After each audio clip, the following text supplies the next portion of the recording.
But over the years, we see so much change now. I must say there's a lot of changes. I had a disco some time ago, sound system thing. And the music was different anyway. Because when we came here, the English music, they had this Top of the Pops on the radio. And the TV, and you see the English people dancing, and that used to be a joke. Well, I love music, I love dancing. But for the carnivals, one was in Windrush, so we used to just walk for it, you know. And if any downtown at the time, but when you're tired also, I didn't worry. Well, Barbados is famous for calypsos, Jamaica's famous for reggae. But when you put the two together, there's not a lot of difference. The beat is normally the same because we had Sparrow, you had Bob Marley and Derek Morgan and Owen Gray and people like that. Bob Marley and the Wailers. And I can't think of much more. But you know, those sort of music, yes. In Jamaica, you celebrate someone's life. When someone dies, it is not the same as in England. In England, it is sorrowful, you're depressed, some people have to have some counselling to get over it. You're completely knocked sideways. In Jamaica, I went over there and two things. A, I was back in my own country, my soul was home. I took off my stress with all the woolly jumpers and all of that. But I was back in a community where I disappeared.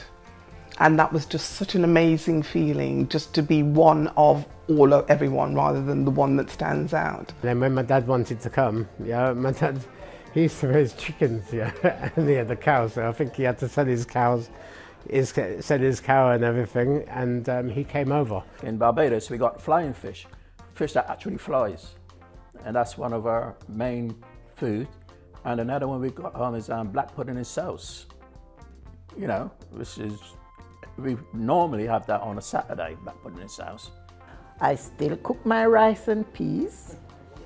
I still have my ackee and saltfish.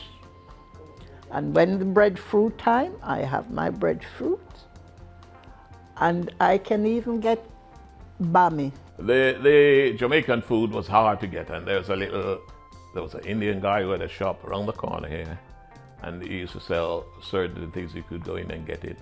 There was a Jamaican who came from nearby district where I came from. He had a bakery, so we got the Jamaican bread and the Jamaican bun and all that sort of a thing. Of course, meat was always there in the butcher's place and all that. Didn't have supermarket as it was today. In the old days, we couldn't get a lot of those things now because there wasn't shops that were selling our kind of food. So there was a little corner shop, English people. In Jamaica, we call, say, Irish potato. So when I went to the shop, I said to her, "Have you any potato? Any Irish potato?" She said, "No."